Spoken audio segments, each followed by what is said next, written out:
Number 5 on this list is the Dark Magic Doll. Yep, anything called the Dark Magic Doll is probably something I don't want to know about. That's most likely why Ed and Lorraine locked this thing up in their museum, because it's really not something that should be out in the public world for anyone to have. We've all heard about voodoo dolls before and the potential powers that they can have. Dolls that are made through some sort of dark ritual with the power to then affect people on a real life basis. Usually these dolls are made with a singular person in mind, and the doll that's created can only ever affect that one person. The same principle applies to this magic doll. However, the thing with this one is that from my understanding, you don't need to make it with only one person in mind. Simply using the doll while picturing an individual should create the same effect as a voodoo doll. It's said to use this thing, you need to hang it from its neck, and then the person that you have in mind is gonna get sick and eventually die. Now, I'm not sure if you can use this doll more than once, or if it's just a one-off, but it's probably a good thing that the public doesn't know such information. Think about how dangerous this doll actually is, especially if it got into the hands of the wrong person. Somebody who wanted to inflict harm onto someone else could easily do so from the comfort of their own home, and nobody would be the wiser. To make this doll requires some pretty dark rituals and some sinister magic, but the Warrens were pretty secretive about the exact process of constructing this thing, and again, probably for the best. Having information like that out in the open on how to make such a deadly and dangerous doll just isn't safe for anybody. Right now, the only known doll is currently locked up in the Ed and Lorraine Warren Museum. Hopefully it stays there and we don't ever see any more of these creepy things popping up in the world again. Number 4 on this list is the Smurl haunting. So we've all heard about Amityville and we've heard about the Enfield Poltergeist, but one haunting that didn't get talked about nearly as much was the Smurl haunting. Maybe it's because it was just a little bit too scary and the Warrens didn't want to release such information to the public.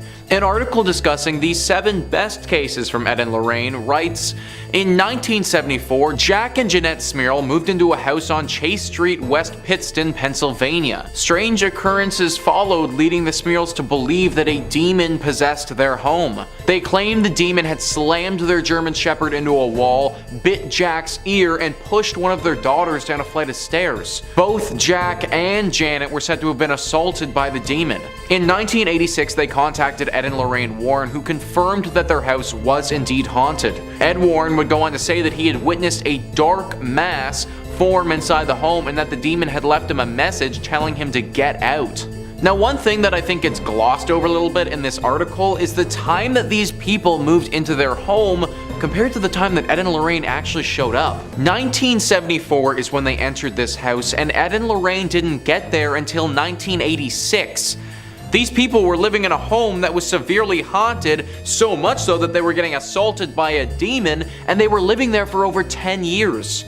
I think we think about haunting sometimes as being like a week-long scary event or something like that, but this was literally over a decade of living in absolute fear. Why this family didn't move is beyond me, but maybe they were scared this creature would just keep following them wherever they go. I think this is why this one doesn't get talked about as much.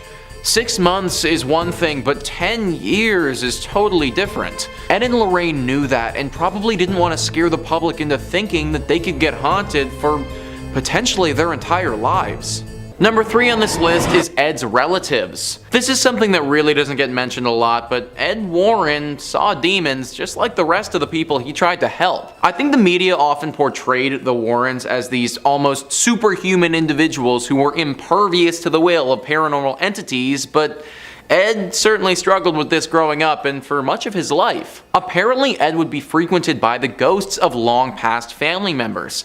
These paranormal entities would speak to him and tell him to do things. He was pretty private about what they would say to him, but we know that he did in fact get frequented by them. Who knows what they could have told him to do though, or how long he was seeing these visions. I think the reason that this was kept under wraps for a while was to preserve Ed's image as the person who comes in and saves people from these paranormal entities, rather than potentially somebody who suffers from them as well. Number 2 on this list is Aaron Cheyenne Johnson. This is the infamous Devil Made Me Do It case. Aaron Cheyenne Johnson killed his landlord in 1981 by stabbing him to death. When he was brought to court though, he claimed that he was not in control of his actions and The devil literally possessed him and made him do it. Now this is pretty serious stuff, so how does Ed and Lorraine Warren fit in? Well, it's been speculated that Ed and Lorraine might have made the entire thing up, which effectively means that they were trying to get a murderer to go free based on a blatant lie. Johnson had a brother-in-law whose name was David. David was mentally ill. He needed professional help. The Warrens saw this as an opportunity and decided to try and exploit it. They came in and tried to manipulate the family to say that David was initially possessed with a demon and that Johnson came in,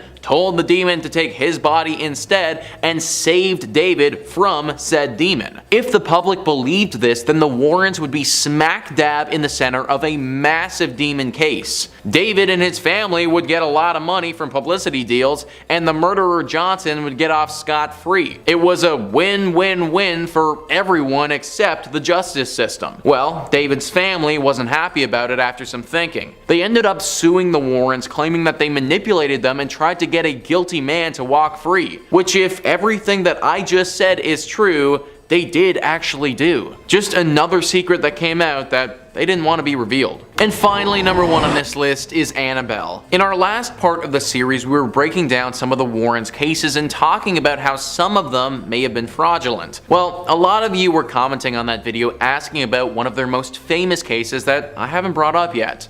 Annabelle. The Annabelle doll is one of the most widely known cases that the Warrens participated in and would probably be on most people's lists when it comes to the creepiest dolls to ever exist. This doll even inspired the creation of a horror franchise of the same name that's had 3 separate installments in it. Pretty good notoriety for an inanimate object. Or maybe inanimate is the wrong word when talking about Annabelle. The legend began back in the 1970s when a young nurse named Donna received the doll as a gift from her mother. The doll took up residence on her sofa and at first was a nice and calming little plush toy that had nothing demonic about it at all. Soon things started getting a little bit weird though. Donna would go to work and find things out of place or doors open that weren't that way when she left. Then her and her roommate started finding notes around the apartment. Tiny little scribbled notes on parchment paper that would read, "Help me." Finally, it all came bubbling up when Lou, Donna's boyfriend, was in her apartment one afternoon by himself. The most common version of the story says that he was napping and then woke up to the doll literally trying to kill him, strangling him until he finally had enough strength to throw it off of him. Apparently he even had several scratch marks on him for a few days, but then they went away after that. This is when Ed and Lorraine entered into the mix. They took the story and absolutely ran with it. Apparently as they were taking this doll, which they had determined was possessed, as they were taking it back to a safe place, it tried to crash their car several times, and only putting holy water on it would stop this interference. Of course, no one else was actually in the car at the time, so we just sort of need to take their words for it. And that's actually the thing with this story. The only actual evidence or proof about this doll is that they told people it was haunted. There's no video of it moving, there's no pictures of it acting crazy. Anytime I've seen it, it just looks like a regular doll. Because of this, we can't say that it's fake, but we also can't really say that it's real either. I will say, after everything we revealed in the last video, I'm starting to have a hard time just accepting what Ed and Lorraine tell me. So honestly, Annabelle being fake could definitely have been another one of those secrets that they just didn't want us knowing about. Number 5, their relationship. Now the movies portray Ed and Lorraine Warren as a perfect couple, a pair of demonologist ghost hunters that nothing could possibly stand between. No demons, no spirits, no troubles in the marriage. Well, in reality, there are claims, pretty substantial ones, that the relationship wasn't quite as picturesque as the movies made it out to be. The pair lived with a girl named Judith Penny, someone who is notably absent through the movies. Judith later in life revealed some truly shocking secrets and allegations against the pair. She suggested that Ed acted violently to Lorraine behind closed doors and claims that on more than one occasion he struck her. Penny said in a recording to The Hollywood Reporter, "Some nights I thought they might end each other's lives." Of course, the Conjuring movies are nothing like that, and portray them as a fairy tale storybook couple almost. It's a very stark contrast. The production company was strong-armed into showing the couple as loving as possible in a deal by Lorraine Warren for the films after Ed had passed away.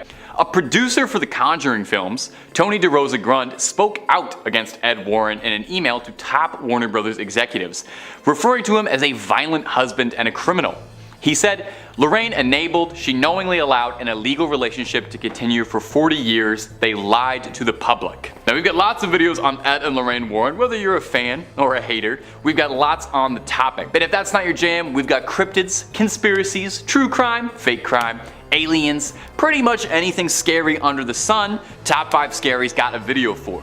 So click on through, find something to scream at, and subscribe, but do that when the credits roll, okay? We worked hard on this video. Number 4, Judith Penny. Perhaps the most serious claim regarding the pair had nothing to do with ghosts or spirits, but it was the nature of the relationship with Judith Penny and Ed Warren. In 2017, evidence surfaced from Judith herself to suggest that the movies left out one of the biggest details of their lives, that Ed Warren was involved in an extramarital relationship with an underage girl. Judith has sworn that she spent 4 decades living in the Warrens' house as Ed's lover, but that the relationship began when she was 15. The claim goes on to state that the couple told people she was their niece or a poor girl that they had taken in since she had nowhere else to go. In 1963 actually, Penny was arrested and taken into custody after a concerned citizen who noticed this reported the nature of their relationship to local police. She was ordered by the court to attend a delinquent youth office for a month. Penny would tell that Ed would pick her up from school and drive her to these meetings. Now obviously these are substantial claims and serious allegations. These didn't come out until after Ed had passed, but perhaps the most concerning piece of evidence was a bizarre contract Lorraine demanded that New Line Cinema follow. This strange deal insisted that Lorraine serve as a consultant on all of the films, which makes sense, they're about her. Where it gets a bit odd is restrictions that said the films could not show the Warren characters engaging in any criminal acts, could not show Ed Warren committing any extramarital acts, or romantically involved with younger people. Very suspicious. One executive at New Line said they had never seen a deal like that before in their career. It certainly raises a very uncomfortable question: why would these things specifically be demanded not to be done? Number 3 on this list is the African fertility dolls.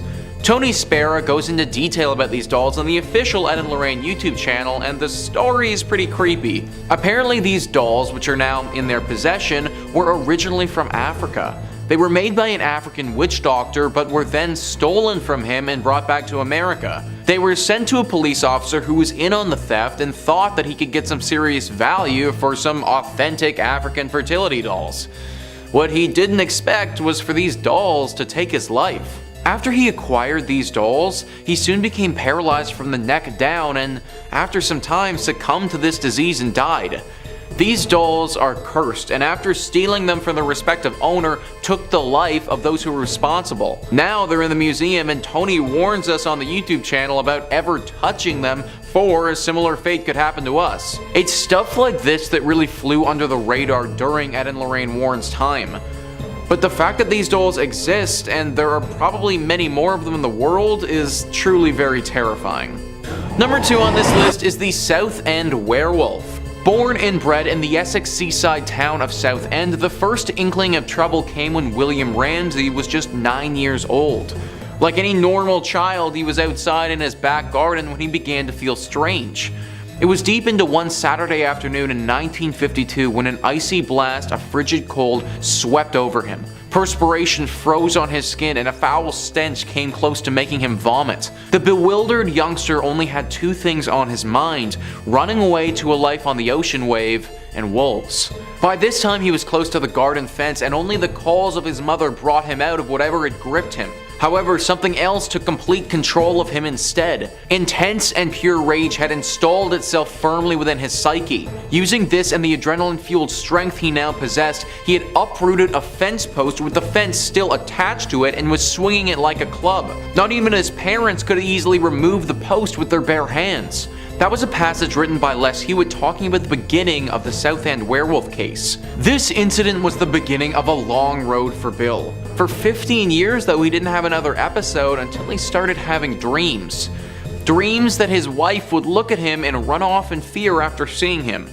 These eventually ceased, but then 15 more years later at a party, it all came out. Apparently on the drive back home from this party, Bill lost it. He turned into a complete animal and the wolf came out. Scratching and biting at the driver, Bill had completely turned into a werewolf. His body changed too. His shoulders hunched, his nails grew to claws, his humanity had completely left him. The Warrens were then brought in to help him and had to perform several exorcisms to get rid of this werewolf presence. Think about this entire story though. Bill, to my knowledge, hadn't been bitten by a werewolf or had any extended exposure to one, he just became one. How scary is that? At any given point, I could just slowly start to develop werewolf-like characteristics and turn into a rabid super beast. I think that's why this case didn't get as much media coverage as some of the other ones. Just the fact that something like this could happen, and I mean, that could really scare the public.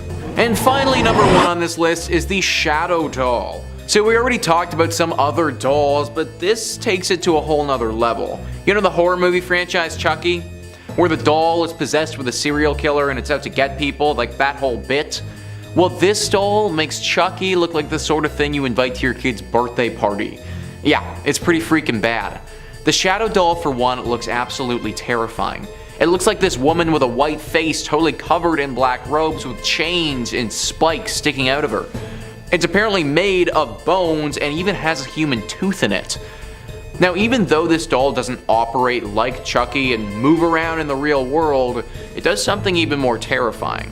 Anytime you go to sleep, you aren't safe if the Shadow Doll has you in its sights. It's said that this grotesque looking creature will come to you while you're sleeping in your dreams and terrorize you. It isn't said to be a quick kill either, like this thing's pretty sadistic in how it haunts you. It will keep coming back over and over and over again until finally it terrorizes you to a point where your heart literally stops out of fear and you never wake up. Think about how horrible that would be. To be absolutely terrified of going to sleep because you know that the second you close your eyes, this shadow doll could be upon you and it might be your last night ever. Similar to the other dolls that we talked about, this thing is locked up in the museum, but I personally don't think that's enough. I know that the Warrens like to show this stuff off, but honestly, screw it. This thing is far too dangerous, burn it with some fire, and let's be done with it. Number 5. Ed Warren's Haunted House. Ed and Lorraine probably spent more time inside haunted houses than most people spend inside regular houses. As the world's most storied demonologists, they certainly knew their way around a haunting. Was it their calling, perhaps? Ed Warren would disagree, saying he thinks a calling is something lofty and majestic in his own words, but rather, he thought that it was something that had in fact guided him to becoming a warrior of the spirit world. Perhaps it was a twist of fate from the start that made Ed pursue his career in demonology, as the first house he had ever lived in as a boy was a haunted house. Makes sense, right? In fact, Ed Warren's first ever reported interaction with a spirit was when he was just a child. The Warren family landlady, who Ed Warren described as not particularly nice, hated kids, dogs, cats, and would sit by the window and yell at neighborhood kids. She lived above them and would pass. Ed describes an encounter when he was a young boy where he went upstairs and saw his closet door swing open by itself. Inside the closet was a small, floating dot of light that began to grow and grow and grow. In a few seconds, the light grew to the size of a person and manifested as the landlady, wearing that same scowl that Ed would recognize. Ed ran down and told his father what he had seen, who had told him to just forget it and never tell anyone. He wouldn't tell, but he certainly would not forget. And Ed Warren credits this incident with being the inciting event to inspire him to research the paranormal and to study the things that live beyond our world. Soon after this event, he would start to be reached in dreams repeatedly by dead relatives he had never met, including an aunt who would send him messages about his future, offering him guidance, and telling him that one day he would walk alongside priests but would not become one himself. He was attending a Catholic school while also living in a haunted house, a fact which amused him greatly as a boy. He said, although he didn't like going to church, he would pay extremely close attention to lessons about spirits and demons, as he knew it was going to be incredibly important in his life one day. And my ghouls and goblins, if you're looking for more facts and videos about Ed and Lorraine Warren, the cases they've studied, cryptids, aliens, and just about everything weird and unusual, Top 5 Scaries got all of that and then even more on top of that waiting for you. So click on through, find something freaky, creep on creeping on, and subscribe, maybe. Number 4. Lorraine's abilities. Much like her husband Ed, Lorraine would know from a very early age that the spirit world was reaching out to her. Barely even 3 blocks away from Ed Warren, Lorraine lived. Was it fate that had brought them together? Some divine purpose? Or a happy coincidence because they lived pretty close together? Lorraine Moran on had a knack for extrasensory perception, and as a young girl had believed that everyone had this sixth sense that they had access to. She didn't know that we're not all psychic. Sorry, Lorraine. At the time, Lorraine was attending a private all-girls academy, and one Arbor Day, the nation's favorite holiday and every child's favorite holiday, her class was planting trees outside in the front, and Lorraine found herself distracted. She describes how as soon as the girls in her class had planted the sapling, she looked at it and saw it not as a sapling, but rather vividly saw it as a completely full-grown tree, with its branches stretching outwards into the sky, its leaves blowing and falling. Lorraine said it was indistinguishable from the real thing, not like a hallucination, like she could see it right in front of her. She said she couldn't even tell that it was a second sight. She was completely lost in the majesty of the tree when her teacher asked her what she was doing looking so intently. She said she had been staring at the full-grown tree. Her teacher, confused, asked her if she was seeing the future, and rather matter-of-factly, Lorraine responded that yes, she was. Although Lorraine thought answering honestly was the right thing to do, she was sent to a weekend church retreat to pray and pray and pray away her delusions. Lorraine learned rather quickly to keep mention of her extrasensory vision to herself, as most people in small-town Connecticut didn't quite understand her abilities. It wouldn't be until she was 18 years old and met Ed Warren that she would find a confidant who understood what she saw and how she could use her gift to help people. Number 3, they wanted to be artists. You know, believe it or not, the pair of legendary demonologists had actually not always planned on investigating the occult and the unknown. Does anyone really? You can't really go to school for that. When the two had married, they both had believed that they were going to make a career out of being artists. Ed Warren had gone to art school at New Haven, and Ed Warren began a modest career trying to paint landscapes, but he was not finding much success. He felt that he lacked a subject that he believed really spoke to people and made a connection with people, and he was struggling over this. As beautiful as a Connecticut landscape is, it just was not landing with people, and he wasn't selling enough. He had held a long-standing interest in the supernatural and paranormal after an incident as a young boy where he encountered a ghostly spirit in his own home. So he decided that for his future endeavors, he would make a collection of paintings of local haunted houses. He would read in the newspaper for stories of haunted houses, then drive up to them, paint the houses outside, and then offer the paintings to the homeowners in exchange for information and intel about the haunting. He and Lorraine actually sort of got their start as paranormal investigators this way. They spent 5 years on the road, traveling as a pair of nomadic haunted house painters turned investigators, in which is no doubt one of the most unique ways to begin a career. Initially, Lorraine was more of a skeptic than a true believer, believing that most of the people they met and spoke to were just people with overactive imaginations. Obviously, she changed her tune a little bit as they made a storied career out of this. After spending weeks that turned to months and years on the road, Lorraine said she felt the similarities between each case, despite them all occurring in different states and communities, and saw a beauty in them exploring the world while Ed would be there covered in paint to explain the spirit world to their hosts. Number 2, they met real young. For a pair so closely connected to the spirit world, perhaps it was fate that would bring the two together as soulmates. Ed worked at the local movie theater in town, and Lorraine would frequent it. One of her friends had told her there that there was an usher there that she thought Lorraine might take a fancy to. Lorraine wasn't much interested in boys at all, and it said that she was solely focused on her schoolwork and found most young men too rough around the edges. But when she bought a ticket, she recalled being charmed by the spiffy, energetic young usher, one Ed Warren. He had his hair coiffed and his pants creased, which in 1943 was the absolute fanciest a youngster could possibly look. Ever the gentleman. After the movie, Ed offered to walk all 3 girls home, but first offered to buy them all a Coke. Listen to that, he's like a regular Archie Andrews, this guy. He dropped a hearty 25 cents getting all 3 girls a soda, which again was the biggest display of wealth anyone in 1943 could possibly have shown off. He walked Lorraine's friends home, and when it was just him and Lorraine, she thought that it might look a bit salacious if he walked her home. She elected to walk herself home to the destination. Ed,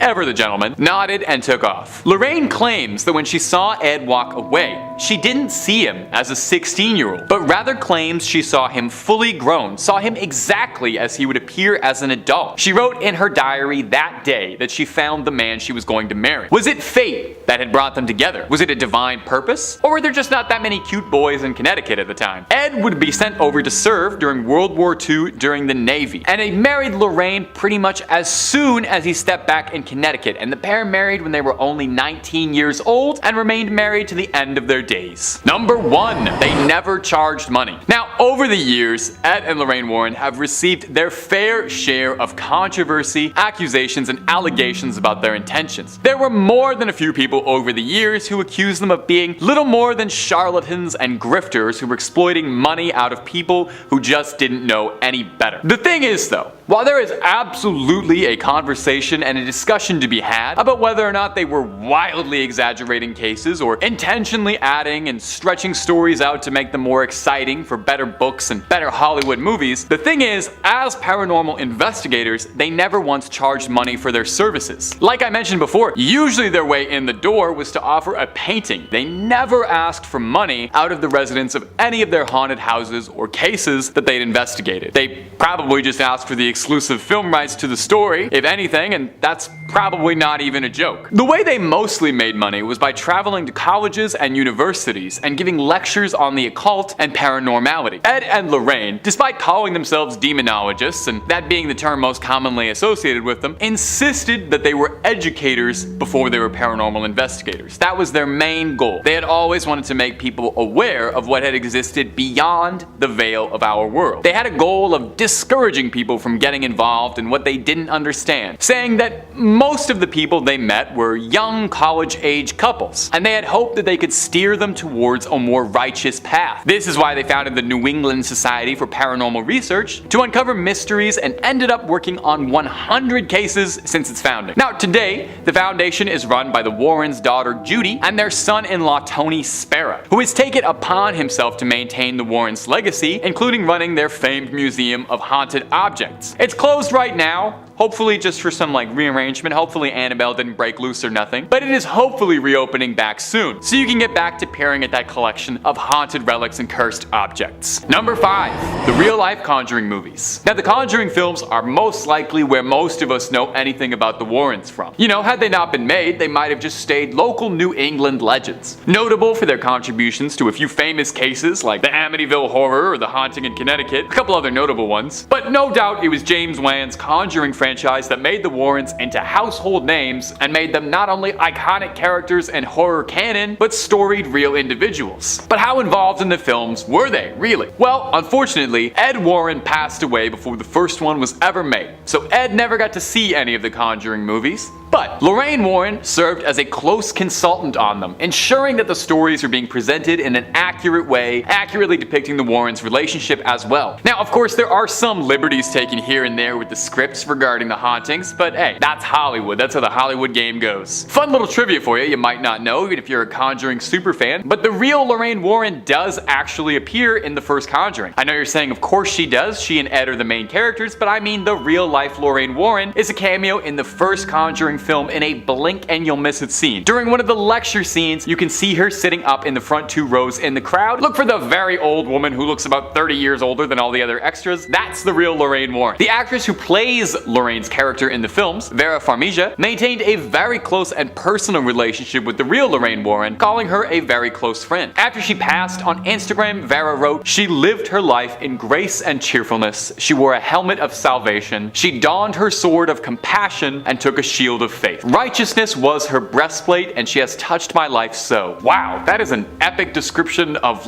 anybody. That sounds like a hero from World of Warcraft, let alone a ghost investigator. And hey, my ghouls and goblins. If you're looking for more scary content, where else could you possibly go? You are already on Top 5 Scary. If you want more stories about the Warrens, cursed items, ghosts, cryptid, aliens, and a lot more, click subscribe and stay scared, okay? Number 4. So what was real and what wasn't? Now, like I just said, The Conjuring is no doubt the most famous story involving the Warrens. But let's take a little look at how accurate the movie was to the real-life case. In 1971, the Perron family moved their 5 daughters out to their new farmhouse property and claimed almost immediately after moving in that they began to notice paranormal and supernatural occurrences. The eldest daughter said, "Whoever the spirit was, she perceived herself to be the mistress of the house, and she resented the competition my mother posed for that position. Ookie spooky." So there was a jealous spirit who had some serious spectral beef intimacy with Miss Caroline Perrin. According to the family, every morning the house would smell like dead bodies. Okay, I've lived in a few places like that. But what was really eerie is that Caroline Perrin claims she saw a spirit in her bedroom. I was in my bedroom about 5 o'clock in the morning when I had the first visit. I opened my eyes and I saw the most frightening thing I have ever seen in my life. It was a very tall woman. Her head was like a sack of cobwebs with little tendrils of hair hanging out. Oh, I'm sorry editors for whatever pictures you're gonna look up for that one. Sounds like they cleaned Bethesda up for the movie, to be honest. Fun fact, Bethesda also was not made up for the movie because there was a real-life Bethesda Sherman buried nearby who lived next door to the infamous farmhouse. Now, whether or not she was a Satanist and a witch who sacrificed her child, that much we don't know. But there was really a real-life Bethesda Sherman who lived right next door to the cursed farmhouse. Now, probably one of the bigger differences between the film and the real-life case is that in the film, Ed Warren saves the day and heroically performs an exorcism. But in real life, Ed never performed exorcisms as he wasn't a priest and it would be crossing a line. The pair were devoutly religious and believed that those without religion were more likely to be attacked by demons. Now, in actuality in the Perrin house, Roger Perrin actually kicked out the Warrens, and he said that they were making his wife's health much worse. The Perrin family stayed in the house for 10 more years, allegedly undergoing non-stop hauntings for a decade. But man, the rent must have been really good. Number 3. How psychic is she? Naturally, Lorraine's psychic abilities came into some scrutiny. I mean, that does make some sense. I mean, you claim you're psychic, people are gonna ask you all sorts of annoying questions like, are you really? No one just trusts you. Interestingly, even Lorraine herself didn't fully believe in the paranormal until she made a career of it. In the beginning, Lorraine was wary of just about everyone they had met, and believed that the people who were reporting these hauntings or describing strange things in their home were just speaking with an overactive imagination, or were just making things up for attention. And save that point for later in the video, because that's gonna come up again. It was only after working several cases where she started to notice recurring trends between everything that they'd worked on and all the things that these cases were telling her that she started to believe that what she was doing was real and there was a grander connection to it all. After they started to become more well known for their work on the cases that inspired the Conjuring or the Amityville horror, there was some outcry from people who said that Lorraine was faking this and the two of them were faking it. So to quiet her critics, Lorraine had herself tested by a doctor named Dr. Thelma Moss, who is a parapsychologist studying abilities outside the human experience, researching things like extrasensory perception, the spirit world. Lorraine went for extensive psychic testing, and the doctor had reported that Lorraine was an above average clairvoyant. Ooh, put that on the fridge. In the 80s, Lorraine and Ed were renowned enough as psychics that even law enforcement officers took note of it, and had actually requested for Lorraine Warren's aid on a string of missing persons cases, believing the help of a psychic would be just what they needed, a move that was seen as a bit controversial at the time. Number 2. Their relatives carry on their legacy. Although Ed and Lorraine Warren themselves unfortunately are no longer with us, they worked hard to ensure to pass on their ideas, their teachings, to ensure that their legacy would outlast their mortal forms. And I mean, that's kind of if you believe they're really gone. I mean, these people worked with spirits their whole life. They've got to be out there somewhere, their spirits guiding, right? In 1952, Ed and Lorraine founded the New England Society for Psychic Research as a way of tracking and documenting their cases. As well, famously, just like shown in the movies, Ed and Lorraine kept a magnificent museum of all the cursed relics, horrible things, and demonic objects that they'd encountered over the years in their cases, including the infamous Annabelle amongst many others. She doesn't quite look like how she does in the movies though, she's a little more raggedy in real life. But with Ed and Lorraine no longer around to run the society, it was now left in the hands of their daughter Judy and their son-in-law Tony Spera, who has taken it upon himself to maintain the Warrens' legacy and is a demonologist and paranormal investigator of his own volition. He inherited their museum of cursed objects and he takes care of their most dangerous ones, maintaining the rituals necessary to keep them cleansed and pure. Now, unfortunately, the museum is currently closed at the time of this video, but Mr. Spera is working to get it reopened to the public. Annabelle does tour though, if you're ever looking to catch her in your town. She's got a good agent, I guess, and she makes appearances all over at paranormal conventions. You can take a photo with her, she takes lots of photos with fans. She doesn't really answer her too many questions, though. She's not a big talker. Spera isn't the only of the Warrens' relatives trying to carry on their legacy, however. Their nephew, one John Zaffis, who I've mentioned a few times on this channel actually, was inspired by stories and tales of his demonologist uncle as a boy and followed in their path, becoming a paranormal investigator himself and opening his own museum of haunted relics just outside of his home, just like his uncle. You gotta wonder if there's any members of the extended Warren family who don't have a museum of cursed relics and if they feel a bit left out. Zaffis' museum, much like the Warrens, is blessed and anointed with holy water and monitored closely by a priest to make sure none of the haunted relics dwelling inside it worm their way loose. Number 1. Maybe it was all fake though. Well, it feels really wrong to end the video on this point, but it also felt really wrong to not mention it all either, and I thought it was either number 5 or number 1, and I settled on number 1 being a better ending. I believe any good skeptic or paranormal enthusiast must always ask themselves the toughest question when it comes to anything supernatural. Was it real, or were they just making it all up, okay? Every Mulder needs a Scully asking those questions. It's been a long-running debate and discussion as to whether or not Ed and Lorraine were really demonologists, or if they were just a pair of very charismatic storytellers, and it was a bit of a complicated ruse to sell a bunch of books and get some movies made. Now, since the Warrens have passed, several stories and more doubt has begun to creep out, decrying the Warrens as nothing more than grandiose storytellers. For one example, the lawyer in the Amityville horror case, who was representing Ronald DeFeo, the assailant who slayed his family, admitted that a majority of the story involving the infamous haunting was all just that, just a story generated under his own admission that he made up over a bottle of wine with the Lutz family. That's the family that moved into the alleged haunted house, as a way of cooking up the story a little bit in the hopes of getting a retrial for Ronald DeFeo. Another example that came out was the haunting in Connecticut case. Very famous case, the Warrens wrote a book on it, there were a few movies made. The Warrens' book detailing their experiences with that case was called In a Dark Place. It was co-authored by Ray Garton, who was a horror novelist who was asked to help out and punch up the novel a little bit. Garton had a bit of an issue though, because he said when he was interviewing the family involved in the case, he found that their stories didn't match up, and frequently they were contradicting each other describing the haunting. Garton asked Ed Warren for advice on what he should do about it, and Ed gave him this response saying, "Oh, they're crazy. You've got some of the story, just use what works and just make the rest up and just make it scary." Or what about the Enfield case, the basis for the second Conjuring film, which was greatly exaggerated, as the Warrens only arrived for a single day, uninvited, and were then sent away by the family. Ed Warren told another investigator working the case that we could make some serious money off of this one. And seeing how much money the Conjuring franchise has made, well, it seems like you don't need to be a psychic to see that maybe the truth was getting in the way of a good story just a little bit. Real or not, you cannot deny that the Warrens have a lasting legacy, an entertaining one, and are fascinating to read about. And no doubt we'll be discussing them on this channel and in the world larger for years and years to come. Number 5 on this list is the haunting in Connecticut. This haunting is the haunting of the Snedeker family. List verse writes, after renovations on the house were complete, Carmen Snedeker entered the basement for the first time. There, she found embalming equipment and body tags with the names of the deceased. The family soon realized that the house was infested with demons. Carmen witnessed the water in her mop bucket turn a different color. She recalled the mop water was blood red. I mean a deep, deep red. It made my skin crawl.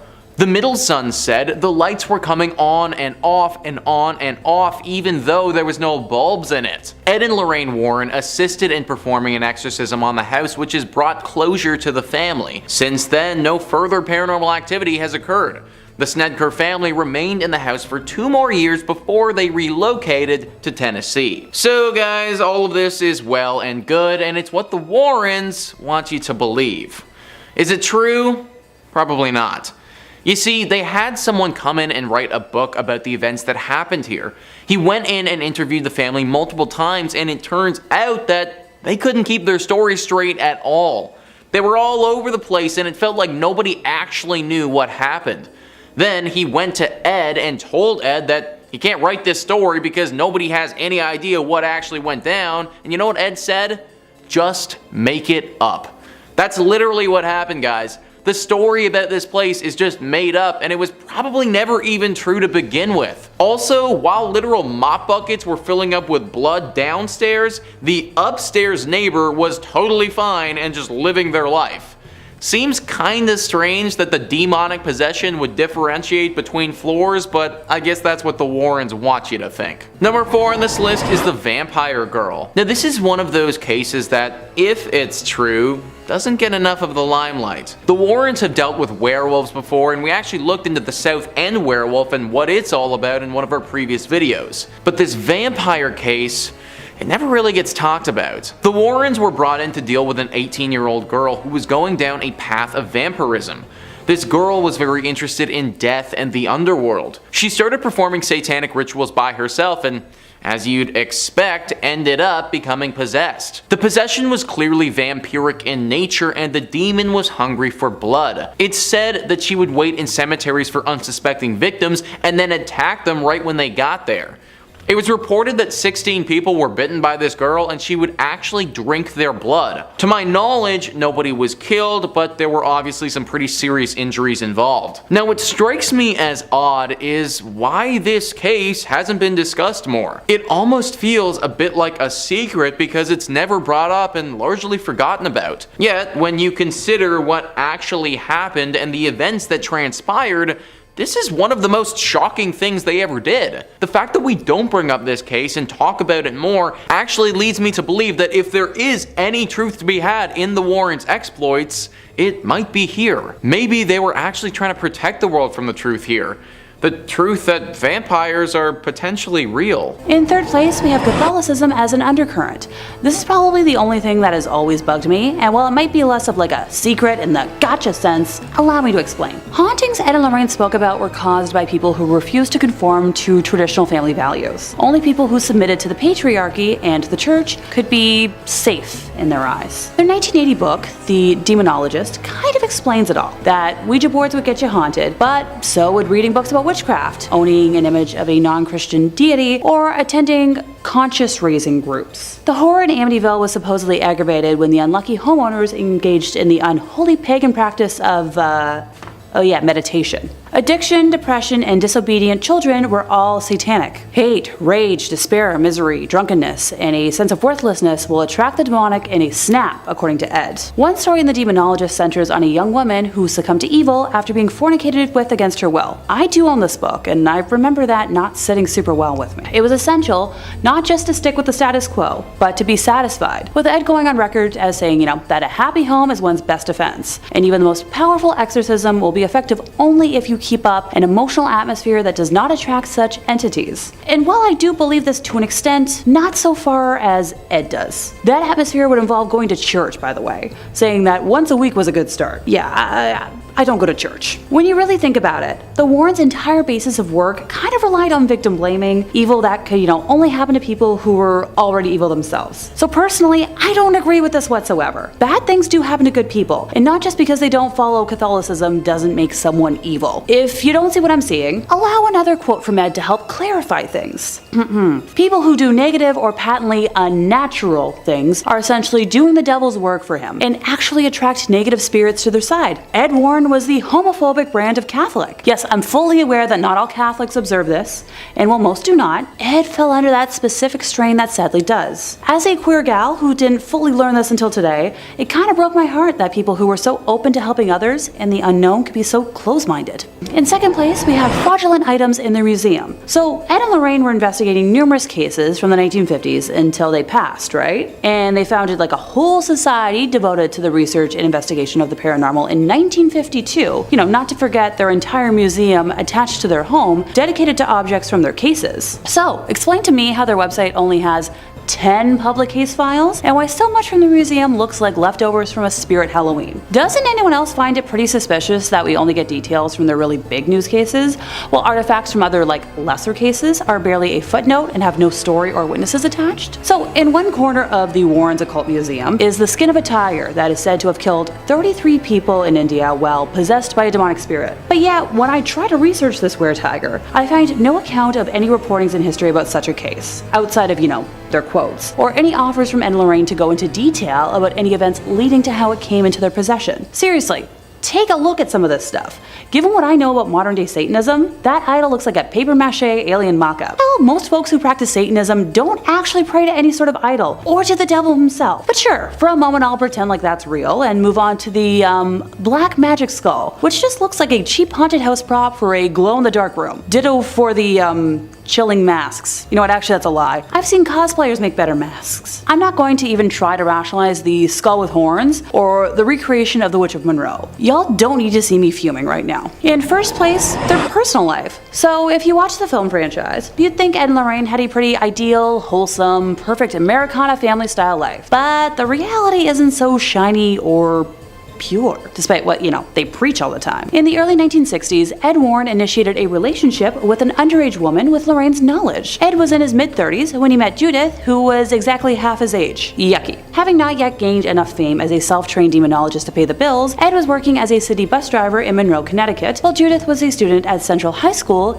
in the nearby town of Bridgeport, who, conveniently rode his bus route. The two began an amorous relationship, according to a legal declaration from Judith in November of 2014. Heck, by 1963, she had moved into the Warrens' home, and for the next 40 years, she had a sexual relationship with Ed with Lorraine's knowledge. That same year, Judith was arrested after someone reported her relationship with Ed to local police, because, busybodies everywhere. And she spent a night in the North End prison in Bridgeport, while police tried to persuade her to sign a statement admitting to the affair. After she refused to cooperate, she was ordered by the court to report to a delinquent youth office for the next month. So, Ed, being the great guy he was, picked her up from school every week and drove her to the mandated meetings. Judith claimed that Ed told her many times that she was the love of his life. The Warrens explained her presence in the home as a niece or a poor girl who they had taken in out of charity and who helped them with office tasks. And she was mentioned in a lot of their books as being, like their secretary, most notably in The Demonologist, which I've already quoted a couple times today. What do you know? I own a copy. In May of 1978, while in her 30s,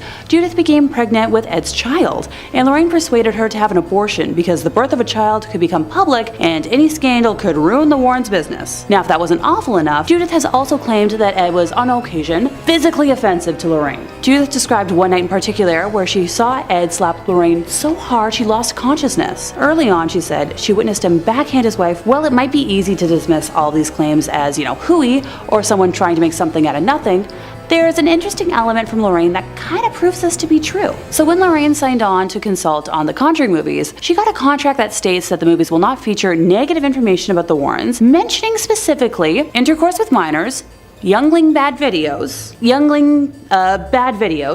anything to do with women of the night, or sexual violence. Kind of weird to have to spell that out if you don't have anything to worry about. Now, this is where I was wondering, well, where was the daughter in all this? Judy is still very much alive. What does she have to say about it? She spent most of her years living with her grandma and not her parents, claiming that it was because her parents were always traveling, so it was the easier and safer option. Her parents told her that they took Judith Penny in so she could have a place to stay and watch their house. But their daughter could have helped watch the house if she lived with them. Just saying. Number 5 on this list is the relationship. As we'll look at a bit later in this video, Ed and Lorraine's relationship might not have been all it was cracked up to be. The couple that inspired The Conjuring have often been talked about as being one of the greatest married couples ever. In the movie The Conjuring, the pair very clearly have each other's back, and it's clear that there's a deep foundation of love between them. Or at least that's how the movie likes to show it. Real life may have been a lot different. Judith Penny was someone who would have had access to the Warrens' relationship and would have been able to see it behind closed doors. We'll get into why that is the case later and explain who Judith Penny is, but for now, just take my word for it.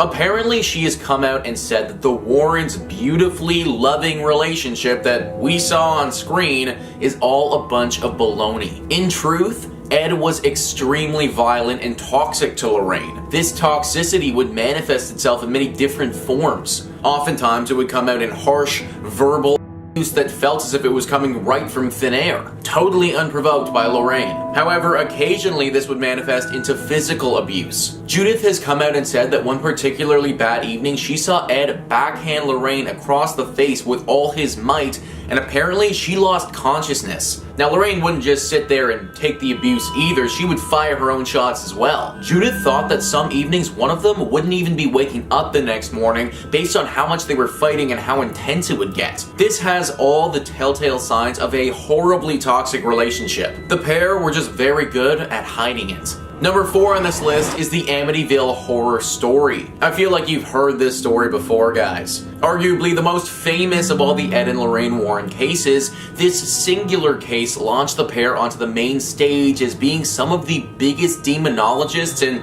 paranormal investigators on the planet. Therefore, it was incredibly important to their image and their brand that this story was believed by the public. Fact of the matter is, though, they made the entire thing up. Ronald DeFeo Jr. was the spark behind this entire story. In 1974, Ronald gunned down his entire family in that home for seemingly no reason. He was later sentenced to life in prison for his crimes and died behind bars at age 69. These murders were brutal though and were heard nationwide. That's why when the next family to move in claimed the house was haunted, it actually got a ton of attention. The family said that slime would appear all over the place with no apparent origin. Things would swing open and objects would fly around the room. The house itself could simply not warm up and would stay incredibly cold for weeks on end. The media got wind of this and so did Ed and Lorraine. They went into this place and went on to have their most successful case ever, ultimately concluding that the house is in fact haunted. However, this just simply was never true. The family's lawyer later came out and said that they collectively made up this story together and thought it would get a lot of traction over a few bottles of wine. The Warrens' initial success literally started by a few drunk people deciding they were going to pull a trick on everyone. Even though this news came out, the Warrens have always held strong onto the fact that the house was in fact haunted. Number 3, the Shadow Doll. When you enter the Warrens' Haunted Museum, one of the first things you'll see is this frightening little doll, affectionately dubbed the Shadow Doll. It's made of bird feathers and real human teeth. Oh, that's just lovely, thanks. It's currently owned by Tony Spera, the son-in-law of the late Warrens and the current proprietor of the museum. He offers a little bit of insight into the doll's unique history, saying it was originally acquired at an antique shop where it was being sold with the owner unaware of the doll's negative energy, which I feel that is totally on you. You're running an antique store and you're not a little bit concerned that someone came to you with a doll with real human teeth and bird feathers? I feel like you don't need to know that much about the occult or to be a big horror movie guy to know that is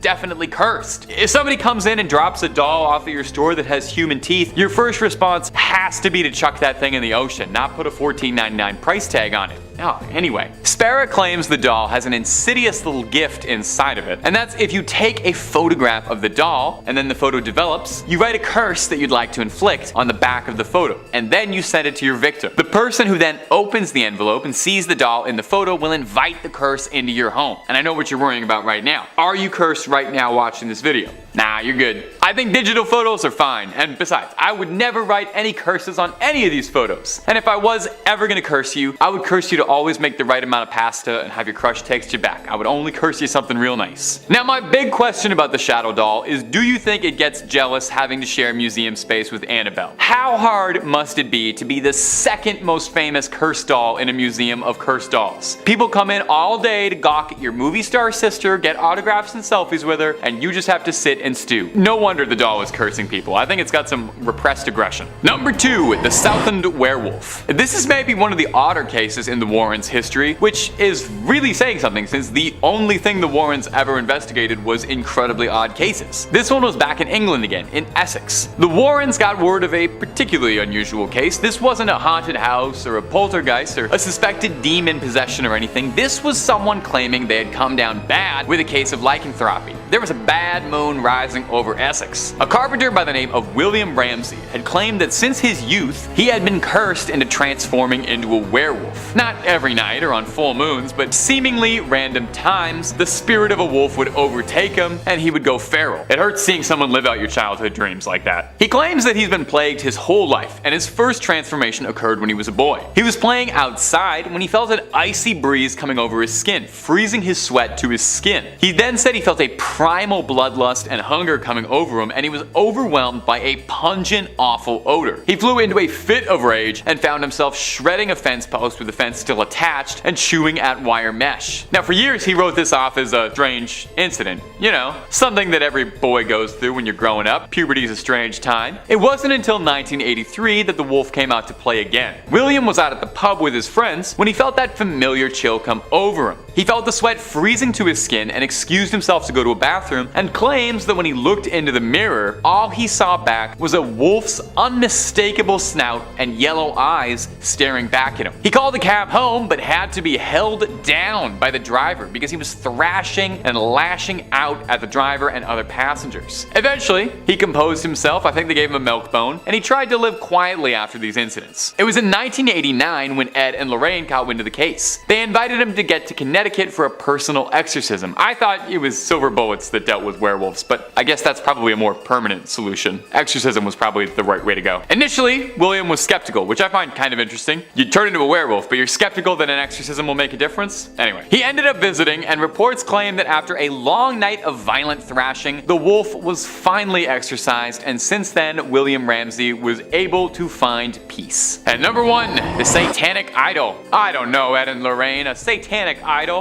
A human skull? Well, those things sound like they could be haunted. Do you guys like haunted things? No way a satanic idol and human skull that were involved in dark rituals are haunted. No way. The skull was given to the Warrens as a gift, which is kind of an odd gift to someone, but hey, they were kind of odd people, so they were probably thrilled to death with it. Now the idol is a different story. The tall, slender, bizarre idol doesn't immediately scream Satan or satanic, but you can take a look at it and you'd kind of be unnerved. This is not the kind of thing I would bring in off the side of the road. It's not the kind of thing you'd want to catch in the woods, and yet for one lonesome hunter, that is exactly what happened. Apparently the idol and the skull with it were taken from the woods nearby to the Warren estate by a local hunter who'd found them. The hunter claims he was approached by a man in mysterious black garb who ushered him away. Now obviously he was a little shaken and stirred by such a bizarre experience, so he went to the only people he thought he'd be able to trust with something like this, the Warrens, and took the idol to them for safekeeping. After he brought it to them, Lorraine fell deeply ill with no one able to diagnose what was happening to her. Ed believed that his family was being targeted for welcoming the idol into their home. Hey, you'd think that a demonologist would have seen that one coming, but hey, we all make mistakes. Lorraine recovered, and although no details emerged on how she did or what they did to purify and cleanse the idol, we can assume most likely it was probably blessed, exorcised, and doused in holy water of some kind, otherwise it wouldn't be fit to sit amongst their other treasures. It now rests inside the museum, alongside all of their other haunted relics. It's evil waiting inside, as it waits patiently for a Hollywood executive to come to it, and it's open to offers for a 3-picture deal with spin-offs included. Number 5, the Amityville horror photo. The Warrens had been around, claiming to have seen 10,000 cases in their lifetime, but there are few of many cases that got them as much renown and people talking as the Amityville horror case. Way before there were any Conjuring movies, way before it was a smash hit franchise, they were already making tons of movies about Amityville. The Warrens have been in the silver screen since the beginning. Amityville, Long Island was the center stage for the most infamous and strange case in America. In 1974, the house had been owned by the DeFeo family, until one day, Ronald DeFeo Jr. went one by one with a rifle and claimed the life of every member of his family, later going on and telling people that spirits had commanded him to do so. After this horrifying event, a year later, the Lutz family would move in, not much bothered by the house's dark history. You know, in this market, you gotta take a good deal on rent wherever you can get it. During the first month of living there, they realized almost right away that something was wrong. Swarms of flies, banging noises, and spectral apparitions of monstrous animals or phantasmal beings that the real estate agent definitely did not mention. Now, the Warrens were called in as they were experts in the paranormal, and they were called in to investigate the haunting and see if there was anything they could do. They brought with them camera crews and tried to record their findings, most famous among them a photo of what appears to be the ghost of a boy with shimmering eyes staring down from the stairwell. It's truly chilling stuff. Now, it has to be addressed even by skeptic standards. Sorry, we gotta play Scully, can't all be Mulder over here. That there is a lot of debate as to whether or not the Amityville horror was more like the Amityville hoax. George Lutz, the father of the Lutz family, contacted the DeFeo's lawyer, William Weber, and said he was trying to get a book written up about the client. And Weber had told news media that the haunting was all just a story he had made up with the Lutz family over a bottle of wine, in the hopes of getting a retrial, and in the hopes of getting a little bit of change for the Lutz family. So, what do you think? Was this America's most famous haunting, or was it just a fantastic backdrop for a series of okay movies? And my ghouls and goblins, if you're looking for some more terrifying true tales, or tales that ain't so true, from ghosts to cryptids to aliens and a whole lot more, Top 5 Scary has all of that and then way more. Drop a like and subscribe and stay scared. Okay, Moving on. Number 4.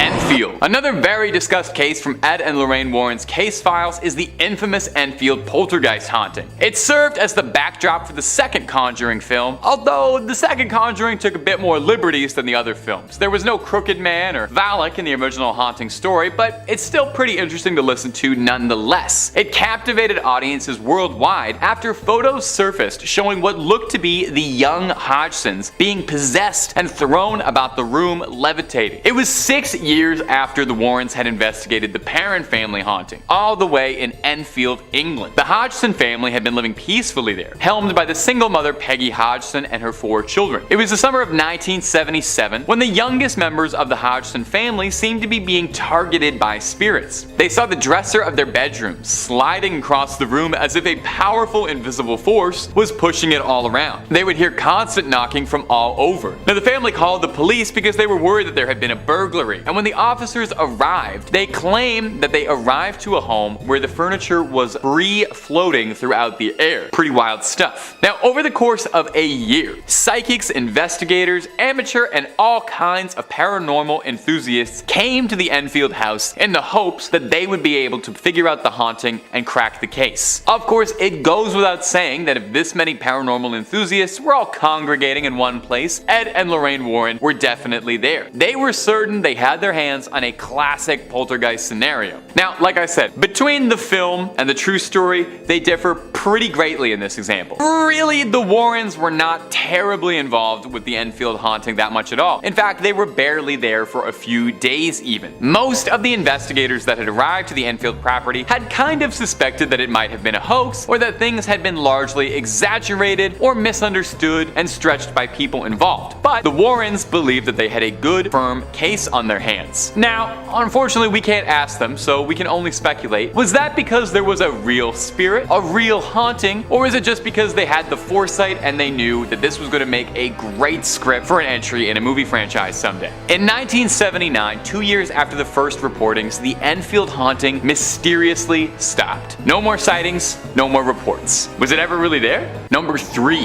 the Skeptical Society. I think a little healthy skepticism is good for all of us, even on a paranormal channel.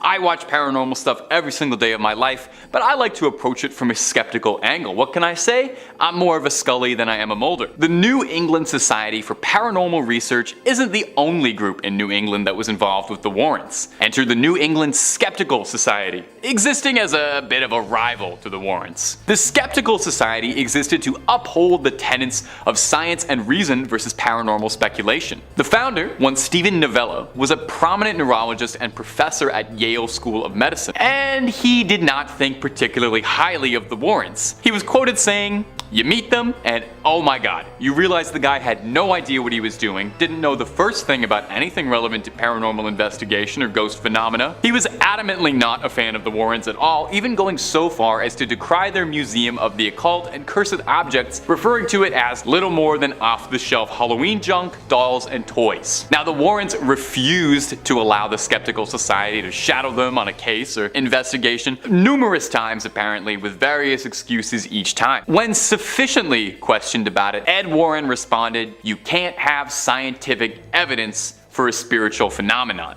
An outright investigation by the society printed in a newspaper read, "The Warrens claim to have scientific evidence which does indeed prove the existence of ghosts," which sounds like a feasible claim into which we can sink our investigative teeth. Now, what we found was a nice couple. Some sincere people, but absolutely no compelling evidence. Number 2, the White Lady Ghost. Continuing on with the Skeptical Society, the frequent detractor of the Warrens, many critics of the Warrens have noted their consistent lack of evidence for their cases. They've got a museum of cursed objects and haunted relics, but they don't seem to have any actual hard evidence of ghosts. The most prominent bit of evidence that they've ever put forward was a photo from the Amityville horror case allegedly depicting a ghost descending a staircase, but there is a lot of evidence to suggest the Amityville case was a fraud as a whole, and should probably be questioned reasonably. One infamous ghost Ed Warren claimed to have seen was that of the White Lady ghost, a ghost dressed in all white that haunted the Union Cemetery. Stephen Novello repeatedly questioned Ed, saying that if they had this video footage of a ghost somewhere,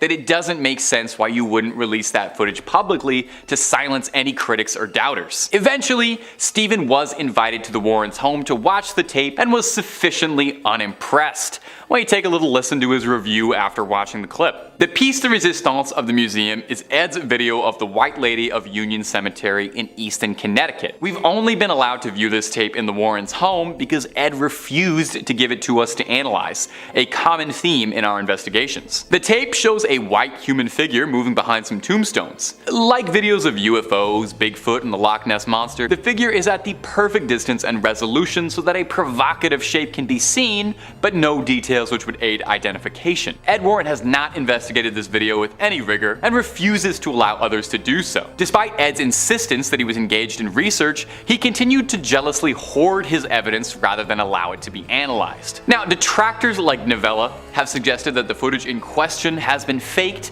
and it was just someone in a sheet. This footage actually is available now. After decades and decades of just talking about it, you can see the footage for yourself. It's available now on their son-in-law's personal YouTube channel after Ed had passed, and I will admit it is a bit blurry. It is kind of hard to make out anything. Number 1. The Amityville hoax. Now, besides The Conjuring, one of the biggest cases the Warrens were ever involved in was the Amityville horror. Before the Conjuring cinematic universe kicked off and they made 3 Annabelle movies, they were making films and books about the Amityville story. It gripped America as it was a truly bizarre haunting case. Well, except for the fact that there seems like there's a big pile of evidence to suggest the case was greatly exaggerated for the cameras and media. The book was a bestseller and the movie was a hit, but take a listen to some smaller inaccuracies. For one, the Lutz claimed that they found demonic footprints in the snow, but weather records around the time of the incident showed there was no snowfall.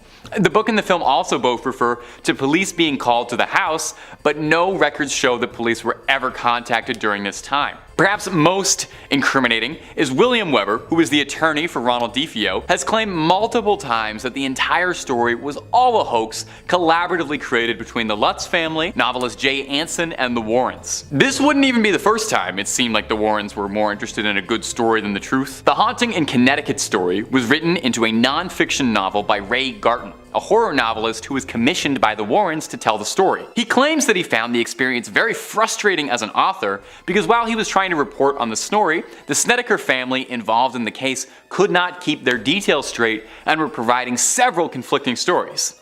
He pressed Ed Warren on it, and Ed told him, "They're crazy. All the people who come to us are crazy, that's why they come to us. Just use what you can and make the rest up. You write scary books, right? Well, just make it up and make it scary. That's why we hired you." In 5th place, their origins in the profession. Honestly, before today, I never really dug too much into the personal lives of Ed and Lorraine Warren, preferring to focus my interest on their professional work, and only really knowing about their daughter Judy from the rare time they mentioned her in one of their books, and her husband because of all the rare footage he's publicized since Ed and Lorraine's death. Outside of the Hollywood romanticizing, which I promise I'll touch on eventually, how did Ed and Lorraine actually fall into this line of work? So Lorraine was 9 when she first saw auras. She thought everyone saw them, but found out quickly otherwise when she brought it up at her Catholic school when she compared the lights surrounding the Mother Superior and Sister Joseph and was told immediately to never talk of what she saw ever again, learning to, hide her gifts or joke it off. Ed, on the other hand, grew up in a haunted house. He'd look into closets and see faces, one specifically of an old lady. The temperature in his room would drop and he would hear footsteps and heavy breathing. When he brought it up to his father, he was told that, there's a logical explanation for everything, and just leave it at that. So they both did their very best to try and ignore their gifts, wanting to live normal lives, but the universe threw them together and had different plans. Ed had a near-death experience while serving in the Navy during World War II when the ship he was on collided with an oil tanker in the North Atlantic. A fire erupted and all of the men on the ship had to jump overboard. As Ed was in the icy water, he prayed for help and was soon rescued, believing it to be from cosmic interference. So after that experience, he returned home and asked Lorraine to marry him, and they got married almost immediately. After the war, Ed took up a profession as a fine arts painter with with the duo traveling from fair to fair to sell their wares. And eventually this became helpful during the beginnings of their work. They would research houses they believed to be haunted, and then, go to that house.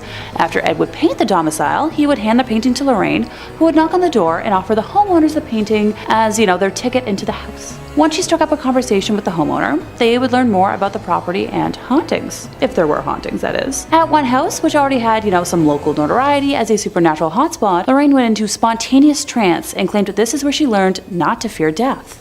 I thought there was more to that. In fourth place, we have the White Lady hoax. Just so we all have the same context going into this, the White Lady is the name of the ghost that haunts the Union Cemetery in Easton, Connecticut. So most locals believe her to be the ghost of Harriet Seeley, whose young son passed shortly after being born, with Harriet herself passing soon after. Legend believes she may have died in hopes of finding her son, and still wanders their final resting place searching him out. Other folks believe the White Lady is the ghost of a woman from the 1940s who killed her husband and later herself and is, doomed to wander the graveyard. Her physical description is the one thing that remains consistent. She is a young woman wearing a white dress with dark hair. So, me if I was wearing white, which will never happen here. I promise you that. It seems as if she enjoys scaring the daylights out of the living, which, once again, my kind of gal. Many who have witnessed her believe that they have almost hit her with their vehicle, only to find no trace of her once they pull over. Others claim they have often seen her hovering slightly above the ground around the cemetery, going back and forth amongst different gravestones. Now, Ed Warren was obsessed with her and has gone on record as being, determined to capture footage of her on film. Once he was able to do so, he kept the tape for himself. Yeah, he hoarded that tape like it held the secrets to the universe, or, like he was the US government with all the proof they have of alien life. He allowed a select few people to view it while, it was being held in his personal archives, and none were ever allowed to further analyze it on their own time. I'm raising an eyebrow right now in suspicion. And once again, if I had a red flag, I'd be waving it right here. So, since the passing of both Ed and Lorraine, their son-in-law, Tony Spera, has released the footage in its entirety to YouTube. The tape shows an apparent white human figure moving behind some tombstones. Similar to videos of UFOs, Bigfoot and the Loch Ness Monster, the figure is at that perfect distance and resolution so a shape can be seen, but we don't have any details that could lead to a definitive identification. A woman named Judith Penny, who I will discuss in more detail later, has said she helped Ed maintain his reputation as a ghost hunter. So what does that mean? So when he claimed to have captured the White Lady on tape in the summer of 1990, after camping out in the graveyard for a week, allegedly, Judith was the mystical being spotted on tape, masking herself with a white sheet. Number 3 on this list is Judith Penny. Ed and Lorraine Warren were married right up until Ed died back in 2006. The couple had been together for a long time and shared quite the life together. I mean, think about all the crazy things that they did. I highly doubt that many people can say that they stopped ghosts around the world and became famous together. While they were at the height of their success, they looked like a power couple. A real duo that you wouldn't want to trifle with. Ed and Lorraine Warren together taking on the world one ghost or possession at a time. Well, during all of that, although it looked like it was just the two of them, there was actually a third. Judith Penny has come forward and said in a sworn statement that she had a relationship with Ed Warren for 4 whole decades. 4 decades where they were having an intimate relationship that the world had no idea about. Apparently, Judith moved into the Warren household when she was 15 years old back in 1963. Ed, who was in his mid-30s at the time, would sleep with her regularly, and Lorraine Warren was well aware of the entire thing. I mean, she obviously was, considering Judith literally lived with the pair in their own house. In fact, before Ed's big career of being a demonologist took off, it's said that he would drive Judith's bus to school. How freaking creepy and gross is that, guys?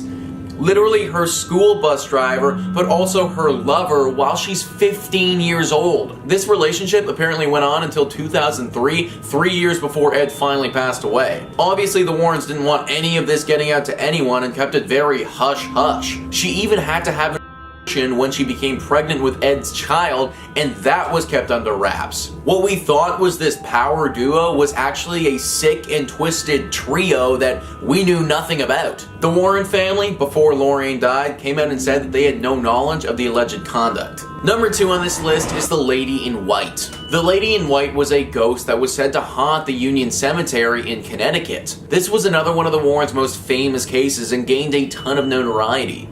Well, sorry to burst your bubble, guys, but it's fake. Let's roll a clip of what is supposed to be evidence of the Lady in White.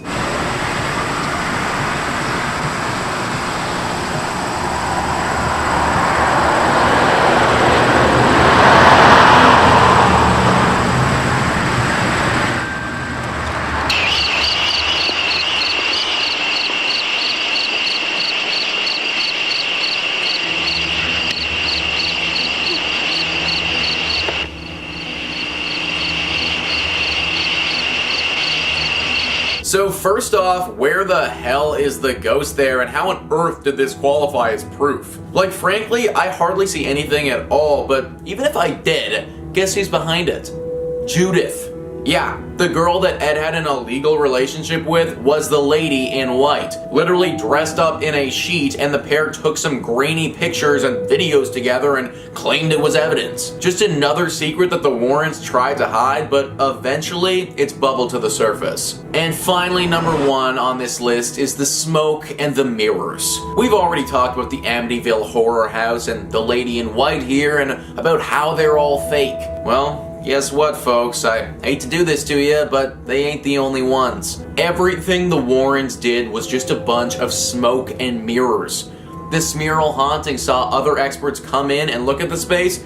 Nothing was wrong with it. Some of the exorcisms they performed, those people weren't really possessed by the devil, they were mentally ill people that the Warrens were preying on. The whole story about how they cured someone of being a werewolf, like, that doesn't even make any sense. Smoke and mirrors. That's what the Warrens' career was. Now, that's not to say that they didn't inadvertently stumble upon something paranormal every now and again. I mean, if you believe in that sort of stuff, then they must have, based on how active they were in the community. But basically, a lot of our favorite stories that rocketed them to the top of the demonology community are completely fraudulent. I guess it's not the worst thing in the world to know that we aren't living among as many ghosts as the pair claimed that we were.